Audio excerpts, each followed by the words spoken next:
Ini realita, ini dari Pak Suwandase. Jadi dia menggambarkan, ini memberi gambaran dengan pandangannya. Usia 56-65 tahun, suka bernostalgia tentang masanya dahulu. Mengagumi radio jadul, mudah marah, sulit menerima perubahan dan sensi. Terus dia bilang lagi, ntar ada yang marah, bah kabur aja deh katanya. Guyon. Nah, karena Assalamualaikum warahmatullahi wabarakatuh. Halo sahabat sekalian. Oke, jumpa lagi. Nah, hari ini saya akan membahas polling, karena saya membuat 5 polling otomatis dengan 5 pertanyaan dan pilihannya, kriteria seorang ketua umum Orari. Nah, karena tahun ini adalah tahun Munas, jadi kriteria apa yang kita inginkan. Nah, 5 polling ini otomatis tidak bisa memuaskan semua, tapi minimal kita bermain untuk memahami, mengerti dari perwakilan teman-teman yang ada di grup Orari di FB. Meskipun grup Orari ini seperti yang saya bilang, bukan grup buatan Orbus ya. Oke, kita namakan saja permainan ini adalah serius tapi santai. Oke, jadi sebelum kita ke polling, sebelumnya saya jelaskan dulu, karena ada teman yang berkomentar, Om Muklis ya kalau nggak salah, sebentar saya lihat dulu. Ini Om Mufti Muklis mengatakan, percuma dibahas karena yang bisa menentukan seperti apa nanti ya pemilik suara sah dari perwakilan orang daerah yang telah dimandatkan. Ya benar lah, ya paham lah kita. Kenapa kok paham ya? Saya pengurus aktif, saya tahu tentang ADART, saya jelas banget tentang bagaimana bersidang. Saya juga pernah jadi ketua sidang meskipun hanya di tingkat lokal ya kan. Dan saya juga pernah ikut sidang musda. Nah, bahkan musda yang ada perubahan, tapi saya nggak mau menyebutkan di sini. Dan saya waktu itu memang berbicara selalu patokan pada ADART. Kalau kita sudah bicara ADART, ya berarti insya Allah paham banget bagaimana sistem sidang, tata tertib yang harus kita. Saya paham. Nah, kenapa kok saya bikin polling seperti ini? Ya kita paling tidak perwakilan kita, makanya inilah bedanya. Organisasi tunggal itu kalau sudah ketuanya ganti, pengurusnya tetap, ketuanya ganti, pengurusnya tetap sampai 15-20 tahun misalkan, minimal 10-15 tahun misalkan. Mindsetnya tidak ada perubahan, dan akhirnya pendapat-pendapat yang ada juga susah terakomodir. Ya, kita ngomong realita dong. Nah, makanya saya yakin Orari akan semakin besar meskipun pasal 53 dicabut. Masalah dicabut apa enggak itu nanti itu terserah pemerintah. Kita sebagai warga negara ya tetap harus patuh dengan undang-undang atau peraturan yang berlaku kan ya. Peraturan menteri ya ikut peraturannya bagaimana. Nah, kalau masalah percuma atau tidak, saya yakin teman-teman belajar mengeluarkan aspirasi, berpendapat, dan ya pengurus juga akhirnya belajar untuk menerima kritikan. Jadi nggak bisa dikritik dikit marah, dikritik marah. Nanti seperti tulisan yang di kaos yang kapan hari saya pakai itu, emang organisasi milik siapa gitu ya. Oke, kita kembali ke polling.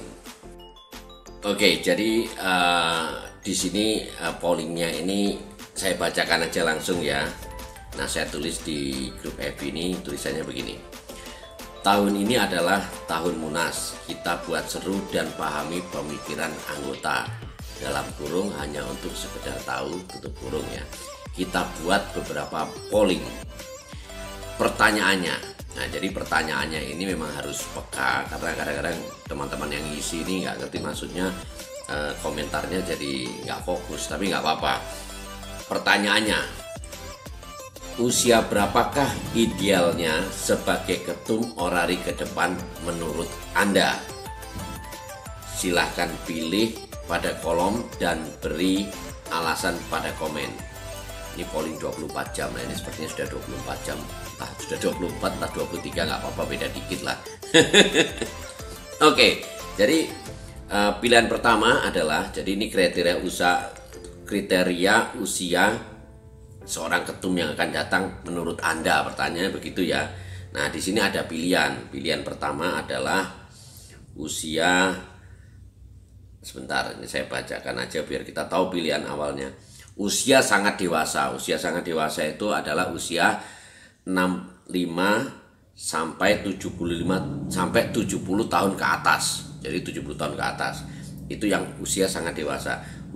Yang kedua, pilihan kedua adalah usia dewasa 40 sampai 64. Nah, jadi 40 sampai 64. Nah, yang ketiga adalah usia muda. Usia muda ini di sini yang kita beri waktu untuk usia itu ada 30 sampai 39. Jadi ada di bawah 40, 30 sampai 39. Nah, ternyata ada tambahan-tambahan dari teman yang lain. Oke, tapi itu nanti kita bahas tambah-tambahannya, tapi kita sebutkan dulu. Mulai dari awal. Dari 3 polling dulu. Nah, di sini ada tambahan polling ya, tapi itu nanti kita bahas. Dari 3 polling ini yang paling tertinggi, dan jadi yang mengikuti polling ini sekitar 300 lebih ya, 300 lebih. Sebentar, ini kok ada rokok. 300 lebih memberikan pilihan. Nah, yang paling tinggi adalah usia 40 sampai 64. Itu sebanyak 236 suara. Wow, istimewa. Nah, 236 suara ini ternyata setelah saya teliti, saya lihat lagi ya meskipun sepintas, ini teman yang berusia di bawah 40 sampai usia sudah sampai di atas 60 ikut memilih di sini. Jadi mulai dari usia 40 ke bawah sampai usia 60 ke atas juga ikut memilih. Nah, yang kedua usia muda. Berarti usia 30 sampai 39. Berarti dibanding dengan yang usia 65 sampai 70 ke atas masih banyakan usia muda. Jadi ini ternyata yang luar biasa adalah banyak sekali teman-teman yang muda, ini hebat banget, yang pengen dipimpin oleh ketua umum muda juga.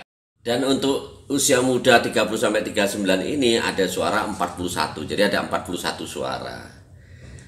Dan akhirnya yang ketiga, yang terbanyak ketiga ada rentang usia 45 sampai 55. Nah, kalau ini sebenarnya rentang usia ini kan sudah masuk ke usia yang 40 sampai 64 tadi. Jadi di sini ada 45 suara. Nah, kita lihat dulu usia yang sangat dewasa tadi 65 sampai 70. Di sini ada berapa suara? Ternyata usia sangat dewasa di atas usia dewasa 65 sampai 70 tahun ke atas itu ada 4 suara. Nah, berarti tidak begitu banyak ya. Oke, kita lanjutkan. Nah, sekarang kita ke komen-komen. Karena hasil polling tadi otomatis sudah saya beritahu, nanti silakan komen. Nah, sekarang kita lihat komennya. Ini ada komen yang sangat menarik sekali ya. Jadi sebelum ke komen yang menarik, kita baca dulu komen dari Adipati Kobri. Nah, itu orang Mojokerto, anggota Orali juga. Dia komen pertama langsung, dia pilihannya adalah pada usia dewasa ya, berarti usia 40 sampai 64. Dia mengatakan, ya usia produktif lah bos, pasti banyak inovasinya. Nek tuwek yo masuk manula. Kalau tua masuk manula, maksudnya bahasa Jawa tadi ya. Ikut aja posyandu lansia nek tuwek. Maksudnya tuwek itu mungkin usia 80, 90. Jadi kita nggak usah terlalu merasa tersindir kalau kita merasa bukan manula. Kalau kita merasa sehat, tidak usah jengkel. Maksudnya itu begitu. Jadi ini keinginan atau aspirasi. Jadi tidak ada maksud menyindir siapapun. Oke. Nah, terus kita langsung ke itu Mas Adipati Kobri tadi milih usia dewasa ya. Nah, ini ada yang sangat menarik dari Cak Lemper YD2 VAG. Nah, itu dia pakai nama itu. Dia milih 65 sampai 70 ke atas, dia pilih itu. Nah, alasannya apa? Dia jawab tulisan di komen, alasannya dikritik macam apapun gak masalah, soalnya agak nggak begitu dengar atau gimana ya, istilahnya agak budek. jadi nah ini yang bikin menarik, tapi dia memang milih itu, kecuali kalau dia hanya memberi tulisan, dia nggak milih, dia milih seperti itu. Jadi beranggapan dia merasa nyaman dengan ketua yang pendengarannya kurang. Nah, apapun alasannya ini saya sampaikan karena apa? Yaitu realita. Nggak tahu ini ada sindiran apa tidak, silakan Anda asumsikan sendiri ya. Tapi yang jelas dia milih usia yang sangat dewasa. Jadi ada 3 kriteria: sangat dewasa, dewasa, dan muda. Nah, kalau kriterianya tadi sudah dilihat. Nah, dan itu bikin teman-teman kepingkel, termasuk saya kemarin kepingkel-pingkel ya. Karena akhirnya kita berpikir, oh ternyata memang macam-macam yang diinginkan anggota. Apapun pendapatnya ternyata banyak. Oke, jadi sekali lagi saya sebutkan bahwa 230 berapa tadi itu yang terbanyak adalah usia dewasa. Usia 40 sampai 64. Ada lagi yang melihat realita di daerahnya, Pak Dekuni, YD1 apa ini ya. Nah, Pak Dekuni gitu ya. Emang ada anggota orari yang di bawah 40 tahun. Kayaknya kalau pas ada ujian sudah nampak uzur pesertanya. Jadi Pak Dekuni ini mungkin di daerahnya yang ikut ujian atau UNAR ya, ujian negara amatir radio, itu rata-rata mungkin sudah tua-tua gitu. Apakah salah? Ya enggak, karena itu kan situasi di lingkungannya, di daerahnya. Nah, sedangkan yang kita tahu di sini para milenial, anggota yang usia di bawah 40 sudah banyak sekali. Dalam arti banyak dan aktif. Kalau yang usia di atas 40 atau 45 ke atas memang banyak, tapi kan tidak semua aktif, katakanlah cuma 10% lah kasarnya. Nah, ini kalau yang milenial sekarang banyak sekali untuk Pak Demakuni ya, dan teman-teman yang mungkin belum tahu. Oke, kita lanjutkan. Nah, ini sekarang Pak David Agustinus Tea. Nah, karena di sini ada 2 David, yang satu Mas Dev, ya Kicari, Masnya Kicari, yang ini Opa David ya. Opa David, kita panggil Opa aja karena saya lihat kemarin ada teman yang manggil Opa. Opa David Agustinus Tea, YC0 NVG kalau nggak salah ya. Dia menjabarkan, 1. Usia untuk semua pengurus pada semua level usia yang dibutuhkan, usia produktif 40 sampai 55 tahun. 2. Jika kita pergunakan parameter usia, tidak akan dapat menjamin seorang bisa pimpin organisasi ini. Mayoritas usia di orang sekarang sudah usia sunset time atau tua-tua dan gak kreatif. Sudah tua baru.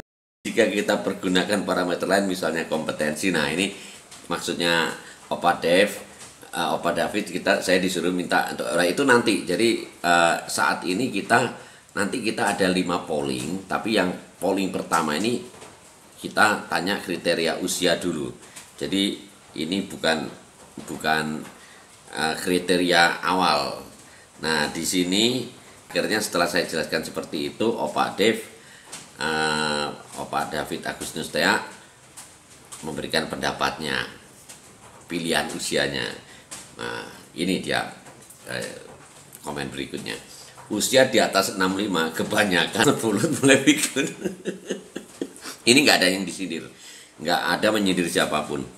Jadi Om David ini juga saya tahu usianya sudah di atas 60 atau di atas 55 ya, Om Dev. Nah, jadi pilih calon ketum yang usia produktif, progresif, inovatif, kreatif, dan agresif. Wah, keren.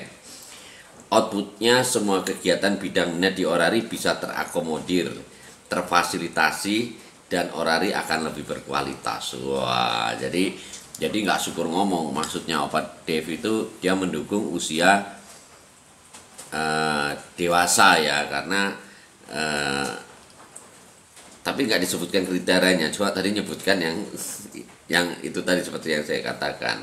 Nah, kalau YB0 PUL atau YB0 Full, Om Pul yang mengatakan yang penting mengerti akan organisasi orari yang bersifat hobi dan menjiwai keamatan radio, bukan sekedar bisa. Ya oke, Nah, Om Pul harus fokus pada pertanyaannya dan pilihannya karena ini tentang usia dulu. Nah, ini ada yang tidak setuju umur tidak relevan untuk ukuran. Memang kita semua paham usia tidak relevan. Usia bukan jaminan suatu kedewasaan seseorang, bahkan apalagi sebagai ketua ya. Nah, cuma kita belajar dari pengalaman yang lalu dan pengalaman yang ada, karena kriteria usia apapun juga berpengaruh pada kondisi seseorang. Nah, ini harus dipahami dulu. Ketika orang itu usianya masih produktif, dalam arti juga banyak pengalaman, dia bergerak pun akan lebih cepat. Tapi nggak apa-apa, karena ini salah satu polling aja, masih ada 4 polling berikutnya. Nah, oke, jadi ada sedikit tambahan-tambahan kecil ya dari Mas David atau David C. Dave atau Mas Dave ya, YC5. YC dia guyon ya, serius, mengatakan nanti kalau yang tua pada dipecatin semua katanya. Karena sensi katanya. Nah, ini nggak tahu istilahnya realita apa mitos ya kan. Nah, itu Anda bisa nilai sendiri kan. Itu salah satu kekhawatiran ya. Makanya kekhawatiran ini wajar kalau kita beraspirasi di sini. Ini Rio Febrian Suparjo Putra. Nah, dia amatir muda juga, amatir radio muda juga, dia berpendapat saya pilih yang berani mereformasi, bukan urusan usia. Kalau maksudnya saya pilih itu, saya punya keinginan seperti itu ketuanya gitu. Jadi bukan berarti ini yang milih dari daerah kita percuma gini. Nggak ada percuma, karena di sini ini kan kita menyamakan persepsi, menyamakan pandangan. Atau kalau kita nggak sama pandangannya, akhirnya kita tahu banyak mayoritas yang memilih usia ini yang usia dulu, belum kriteria lain kan gitu. Nah, bahkan Pak Suwandase tadi itu dia mengkriteriakan beberapa usia dan kriterianya bagus sekali. Nah, sebentar saya cari ya. Dia menggambarkan beberapa usia itu mungkin dari pandangannya, pengamatannya kan wajar. Ini keren banget nih. Dia menganalisanya begini berdasarkan pengamatan Pak Suwandase. Coba kita analisa karakter calon ketum orang berdasarkan usia. Nah, ini salah satu maksud saya. Jadi ketika kita bicara usia, kita melihat ke karakter mayoritas yang usia sekian sampai sekian. Nah, ini Pak Suwandase ini paham. Jadi dia memberi gambaran. Masalah benar tidak benar yaitu terserah Anda yang berpendapat, tapi aspirasi atau pendapat Pak Suwandase harus kita hormati. Usia 30 sampai 40 biasanya semangat menggebu-gebu, masih semangat ngebrik, mojok dan anu lainnya kan gitu. Itu usia 30-40. Usia 41-55 konon usia ini produktif, banyak gagasannya, bergaya politisi atau birokrat, suka berpenampilan kece atau necis, dan flamboyan. Flamboyan itu apa? Masa melambai? Hanya mengudara sesekali jika ada waktu. Ya karena kan 4155 ya sibuk ya enggak gitu ya. Jadi kalau ketum itu sekali nggak apa-apa. Kalau ketum loh ya. Oke, terus kriteria usia 5665 suka bernostalgia tentang masanya dulu. Ini realita, ini dari Pak Suwandase. Jadi dia menggambarkan, ini memberi gambaran dengan pandangannya. Usia 5665 tahun suka bernostalgia tentang masanya dahulu, mengagumi radio jadul, mudah marah, sulit menerima perubahan, dan sensi. Terus dia bilang lagi, ntar ada yang marah, bah kabur aja deh katanya. Guyon. Nah, karena ini memang tulisan ini disertai guyonan, tapi saya yakin ini pandangannya Pak Sulwan yang terjadi. Apakah ada seperti ini? Realistis bagi saya, karena saya setuju juga dengan pendapat seperti ini. Ya, meskipun tidak 100% ya. Nah, tapi benar juga gitu. Karena ada beberapa tanggapan dari teman-teman. Nah, jadi banyak hal itu Pak Skewandase. Terus Suhermansyah ini juga tulisannya kalem, tapi juga saya baca aja.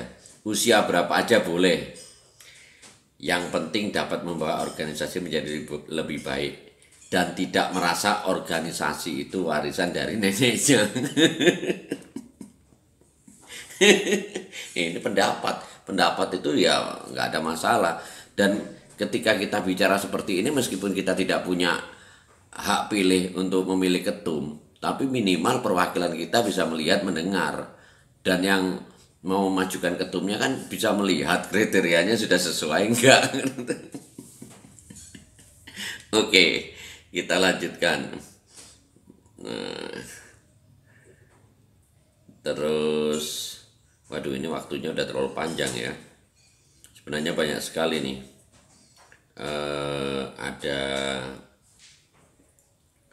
Ada dari Mas siapa ini tadi? Sebentar. Sebenarnya komentarnya banyak sekali karena sampai 100 lebih ya. Nah ini banyak sekali, tapi ini memang saya pilih. Nah kalau Mas Purwoko Nugroho ini memberikan kriteria, dia memberikan pengetahuan yang intinya ada 2 jenis kepemimpinan. Yang pertama adalah manajer, orang yang atas pengetahuan atau pendidikannya. Jadi dia jadi manajer itu karena berlatih atau terlatih. Nah yang kedua adalah leader dari kemampuan bawaan. Nah, kemampuan bawaan, kebiasaan memimpin kelompok. Nah, jadi kebiasaan ya. Nah yang terbaik itu menurut Mas Purwoko itu adalah gabungan dari keduanya. Sudah bawaan dilatih tambah keren, ya benar, itu bagus juga. Ini gambaran aja saya simpulkan karena banyak sekali. Nah jadi itu aja untuk persoalan umur. Jadi intinya adalah kenapa usia dulu, karena ini sepele. Karena saya tahu pandangan masyarakat itu tidak peduli usia berapapun, yang penting sesuai dengan kriteria. Saya setuju. Tapi kalau kita bisa memilih baik lagi dengan usia yang masih sesuai dengan kriteria untuk memimpin orari, saya pikir kan lebih istimewa. Kalau bisa kenapa tidak? Kalau nggak bisa pun ya bisa apa kita? Yang milih bukan kita, ya kan? Yang milih wakil-wakil kita di orari daerah. Oke, kita tunggu ke polling ke selanjutnya. Sampai jumpa, semoga menghibur dan bermanfaat. Assalamualaikum warahmatullahi wabarakatuh. 73, bye-bye.